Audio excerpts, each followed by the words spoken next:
All across America and around the world, this is Veterans Radio. This is Veterans Radio.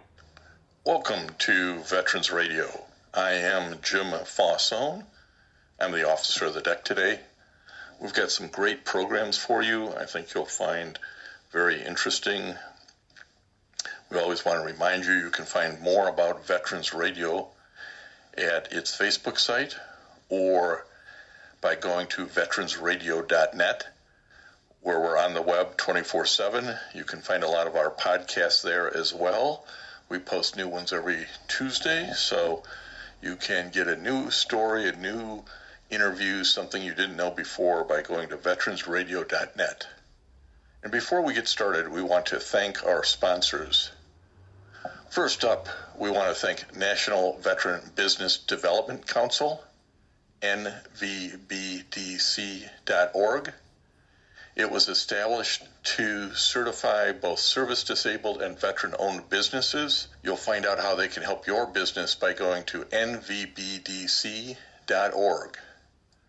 We also want to thank Eisenhower Center. It's a brain injury recovery center. Learn more about eisenhowercenter.com. They're located in Michigan and in Florida. We want to thank Legal Help for Veterans. Legal Help for Veterans fights for veterans' disability rights all across the nation. You can reach them at 800-693-4800 or on the web at legalhelpforveterans.com. We want to thank Vet Biz Central, which is part of the U.S. Small Business Association, VBOC, Vet Business Outreach Centers. Vet Biz Central covers Michigan, Indiana, and Ohio, and can be reached at vetbizcentral.org. Let's move on to our programs. We want to welcome to Veterans Radio today Joseph Tachovsky. Joe is a author, but more importantly, he wrote about his dad in World War II in a book that tells us a lot about what was going on in the Pacific in World War II. Joseph, welcome to Veterans Radio. Well, thank you, Jim.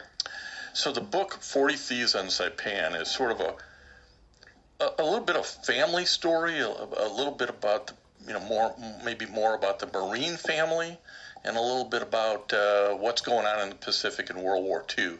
Why don't you give a sketch of it for our audience? Well, the Battle of Saipan was sort of a bold move in the Pacific at that time. It was 1,000 miles ahead of islands that had already been conquered, and was a very risky business because it was so far away from Allied installations. But it was very necessary for multiple of reasons, to sever the Japanese line of communications between the homeland and bases farther to the west, and also to gain possession of two of the finest airfields in the Pacific, the Islito Airfield on Saipan, and then the Ushi Aerodrome, which was on the adjacent island of Tinian. And the acquisitions of those airports would put Tokyo finally in reach, because the Ushi Aerodrome was long enough to accommodate the super fortresses, the B-29s, so they could actually make the flight to Japan in a much safer way without running out of fuel. And for those who are now thinking, well, I've heard maybe of the King of Saipan, but the play, or the movie, but I don't know where it is. Saipan's in the middle of sort of the Pacific, not close to anywhere. It's 1,200 miles from the Philippines. It's 3,700 miles from Hawaii. It's 1,500 miles from Japan. Its closest neighbor is Guam, I suppose, and it's part of the Mariana Island chain, isn't it? Correct. And so when you say this was a bold move, it's bold in part because it's really, a long way from anywhere. And I suspect when you started researching it, you said, Where is it Dad went? So as you looked into Dad's footlocker and started understanding what was going on, tell us how that evolved to an understanding of what your dad, Lieutenant Frank Tachovsky, known as Ski, to his guys, and his 40 Thieves were all about. Sure. But to sort of clarify the point about Saipan sort of being in the middle of nowhere, Saipan was important to the Japanese as Hawaii was to America. And that's why it was so important for the Battle of Midway to have turned the Japanese away, because they could have taken our cherished stepping stone of Hawaii, but they were unable to do that for us when the acquisition of Saipan really sped the conclusion of World War II. And it still dragged on for years, but that's because Japan was such relentless foes. The warriors were so courageous and brave in their battle, and actually the Marines had great respect for the Japanese in general. But to answer the question about the footlocker, was that Dad never talked anything about World War II. Nothing. Occasionally he might mention an island. If my mother brought anything up, he'd get upset. So there was very little that was known about my dad other than he was a retired colonel in the Marine Corps. But when he passed away, there was a eulogy at his funeral that was very enlightening about Saipan in particular. So it prompted me to open his footlocker and rummage through it, and it was a treasure trove of memorabilia. And one of the things was this platoon roster from Saipan. And one of the names on it was very familiar, this guy Knuppel. And Knuppel was a friend that my dad would see every time he'd winter in Arizona.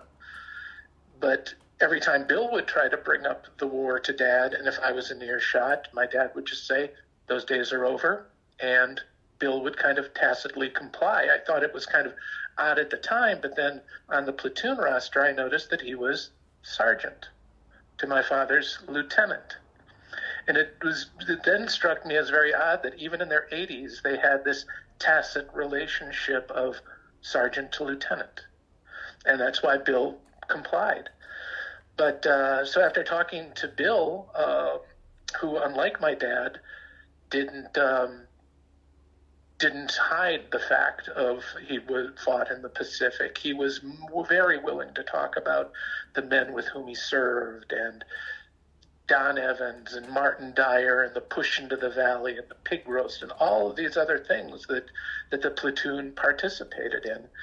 And when I got back home, it made me wonder how many other men from the platoon were alive. And luckily I found 3 of them who were still in, there were 4, but 3 of them were in really good shape. And after giving them some pertinent information that only being in the platoon guys would know about, they were very willing to open up and discuss their service. And I really learned more about my father through these men that he led on Saipan.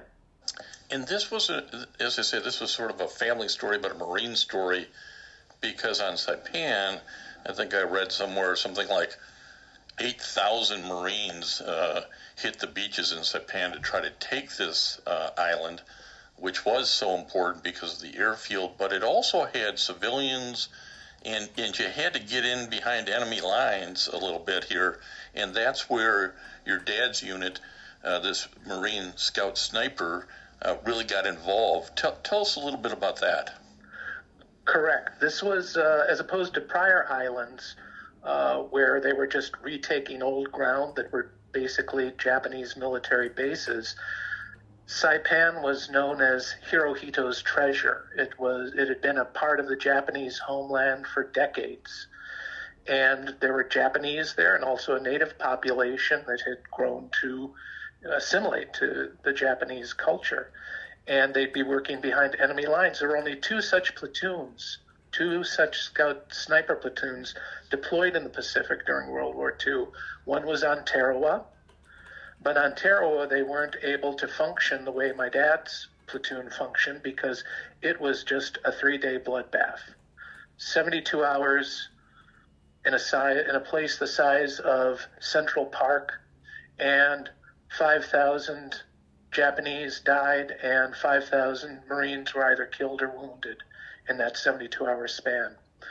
But Saipan would be much different because there would be enemy lines that they would work behind, and they were schooled in map making, drawing maps from memory, walking silently, basically beating the Japanese at their own game of cunning and surveillance, and working behind enemy lines the way they were. Firing a weapon would be their last resort, so they learned different methods of what Bill Knuppel termed as silent killing. And he mentioned that everyone in the platoon carried strangulation gear. But for them it was just piano wire tied to two ends of wood. And there was one fellow in the platoon, Bill Emmerich, who was a club fighter out of Chicago, who would refer to it as a mafia necktie. This was not a pretty invasion.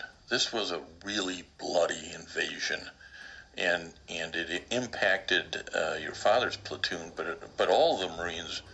This was a tough one, wasn't it? Well, the Guadalcanal was tough. Taro was tough. The Japanese were just relentless because, unlike the Germans, the Japanese never surrendered. They fought to the death. There would be, I think on Tarawa there may have been just maybe 100 survivors. On Saipan there would be a few more, but normally the Japanese who were taken prisoner were found wounded among the dead because they just wouldn't surrender. That was a great sense of dishonor to them. It's part of their code, and that's why they also treated those who surrendered so poorly, such as in the Bataan death marches, because they had no respect for people who wouldn't fight to the death. So it was very gruesome. It was very hand-to-hand, and especially for my father's platoon working behind enemy lines where they didn't fire weapons. It was much more of that type of killing.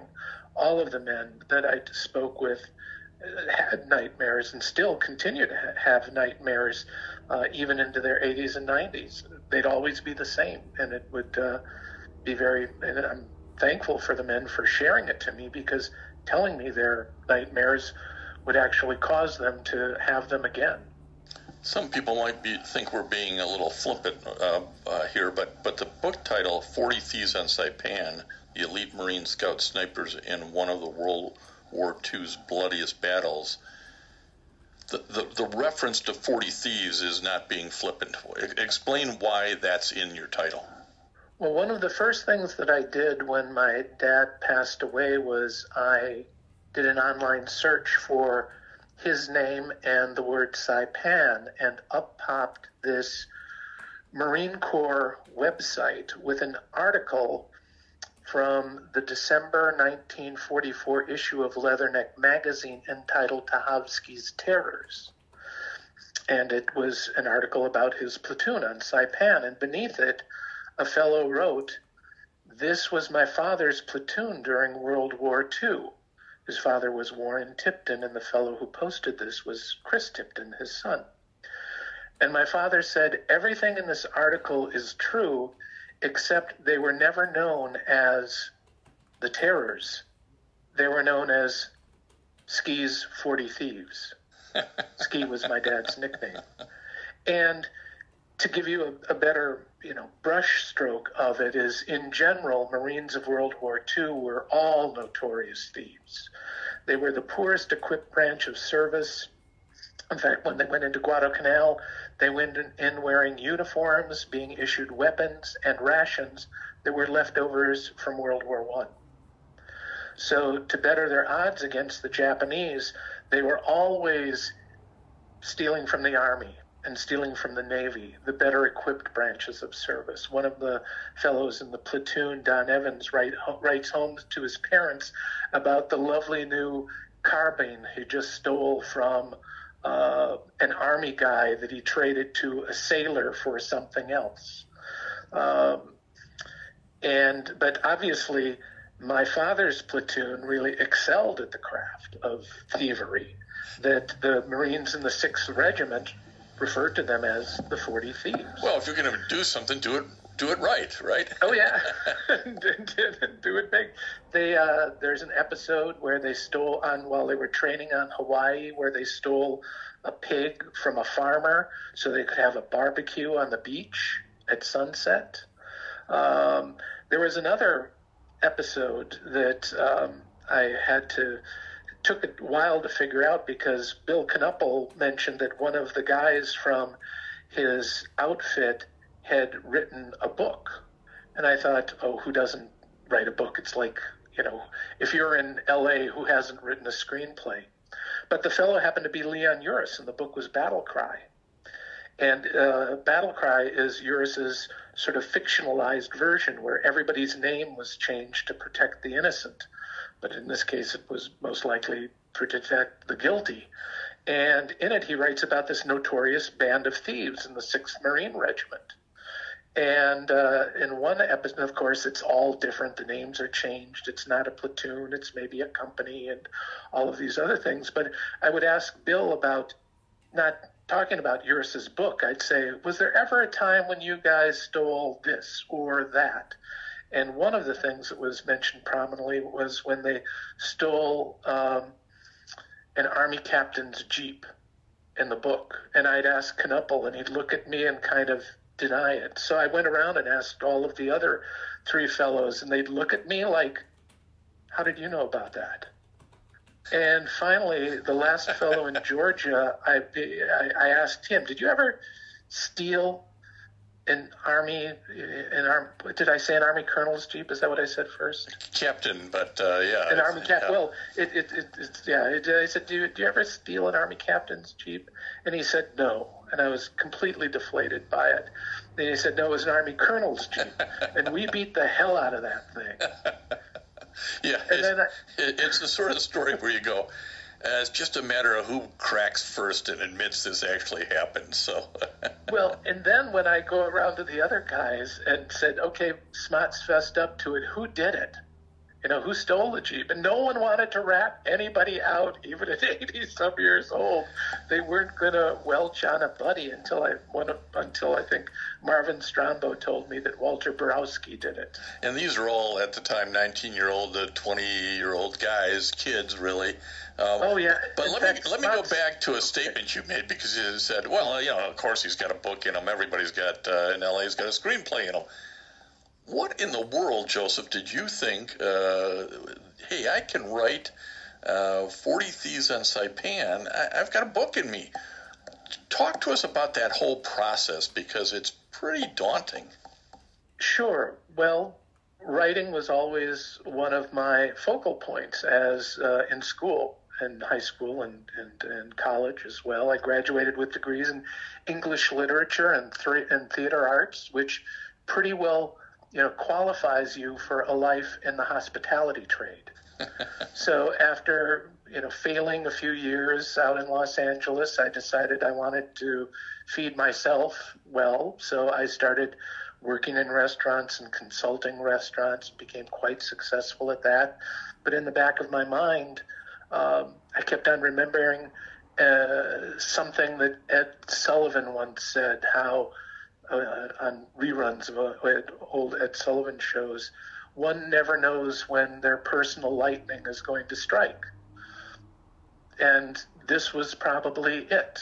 This was my lightning, because the more I went around and visited Knuppel in Montana and Marvin Strombo and Roscoe Mullins in West Virginia and Bob Smots in Georgia, and circling around the country 2 or 3 times a year for 9 years, amassing all of these stories. One of the final times I met with Bill was a month before he died, and he gave me a whole box full of his diary, a little book that he had written called Boot Camp, a lot of stories that he typed out, like of Arello and Dooley and Kona, And he said to me, "This would make a damn good story." In that, I wanted to get that across to folks because as you sort of slid right by, this was a 9-year process, and the amount of source material you had to develop and or find is really pretty. It's a stack, isn't it? Well, it also led to the National Archives, where I was able to acquire Colonel Risley's daily journal on Saipan, and Colonel Risley was the commander of the 6th Marine Regiment, and the Scout Sniper Platoon dealt directly with him. They were very unique in that they weren't attached to any company or battalion. They were attached to the regimental command post. So he was very intimate in his working with the Scout Snipers, so they're mentioned very prominently in his daily journal. In fact, there was a little article that I found that my dad had saved from some fellow. His name was Albert Howsky, and he's retelling his story about landing on Saipan when he hears this man yelling out for Ski in a foxhole. And Ski was my dad's nickname. He was always known as Ski. It was because our last name is too wieldy for anybody to pronounce. And anybody in the Marine Corps either were known by their last names or a nickname. And my dad was Ski. So he hears this guy yelling out for Ski, and Albert Howsky, his nickname is also Ski, jumps into the foxhole, and this guy says, the man in the foxhole says, "Who in the hell are you?" He goes, "I'm Ski." And the man in the foxhole was Colonel Risley. And he said, "You're not Ski. I want the leader of my Scout Snipers. He's Ski." Well, the kid goes, "No, I'm Ski, Albert Howsky first." And he goes, "No, well, then you're Ski too. I want Ski 1. And he keeps on hollering out for Ski until he jumps into the foxhole. So that's a little episode that I learned from just this clipping that Dad saved, as well as, converting all of their memories and remembrances, trying to be as faithful to their words and their memories as possible, because the last thing I wanted to do is make stuff up. Yeah, you're writing a nonfiction piece that wants to be true to the story, because the story itself is so incredible that you and your co-author probably had to leave as much stuff on the editing floor as you put into the book. And obviously we had to add a lot to put bones, flesh on the bones of the story. They couldn't have just walked into a canyon. It had to be, you had to describe the canyon. You had to paint the picture. And that's where listening to a lot of old-time radio came in handy when I'd be driving from West Virginia to Georgia to Arizona to Montana and back again. I'd listen to a lot of old-time radio to listen to how you would describe a scene and how to paint the picture and what was necessary to achieve the point. And I even got a great line out of one episode. It was actually a woman where they said something like, she didn't have much of a home, and what she had she didn't like. And the minute I heard that was Daniel Kenny from Detroit, Michigan, who grew up in an Irish slum and ran with Irish gangs. And Bob Smots always said that Kenny never talked about his home much. And something he didn't have much of a home. And I thought, oh, that line is Daniel Kenny. That's what Smots was trying to tell me. Well, it's a unique, again, it's hard sitting here in 2021 and thinking about these men and the lives they had, and they lived before the Marine Corps and they lived after the Marine Corps in the 40s. But I want to go to a new issue, to slight turn here, because these 40 Thieves kind of should be honored for what they did. They accomplished a lot. Their country asked them to do a lot. I'm not sure we could pull it off today. But there's an interesting little Four Roses whiskey angle on this that I guess I wanted you to describe and how it honors the men. Sure. Four Roses was the bourbon of choice for Marines in the Pacific. I think it might have only been distributed to servicemen, actually. I'm not sure about that. I didn't read the Four Roses history. But it was the only booze that any of the guys ever mentioned by name. Otherwise, it was gin or scotch or rye or beer. But Four Roses was the only thing that they'd ever named, so I just sort of seized upon that. And when I travel the countryside now, I make a habit of visiting the graves of all of the men who were in the platoon. And I find their grave and I sort of chat with them for a little bit, introduce myself, tell them about the guys who might still be alive or who had just passed away. And then I pour a little Four Roses on their grave and leave a little sprig of rosemary for remembrance. In that pouring out of an adult beverage has a long history in the military for those we've lost. And so, it's a great tradition. And yeah, Four Roses bourbon does have this unique history back in the 40s. It's really one of the oldest bourbons in the United States, as I understand it, from looking at their website, and was pulled from the shelves in the United States during that period of time to be distributed overseas, and was very popular, I guess, in the Pacific region. So that's a great little thing to keep going and kind of honor and remember these men, I think. Well, thank you for thinking so, and because I certainly enjoy it. And now I'm going to embarrass you because we talked about this before we got on air. I'm going to ask you: have you followed that tradition with your own father? No, I haven't. In fact, I confess that much to you, and the minute I get back home, that's going to be the first thing that I do. Yeah, you don't want to get caught in that again. And it's the old cobbler, kids don't have any shoes without holes in them. It's you do it for everybody else, and you go, I got to do it for my dad someday. So we hope you do.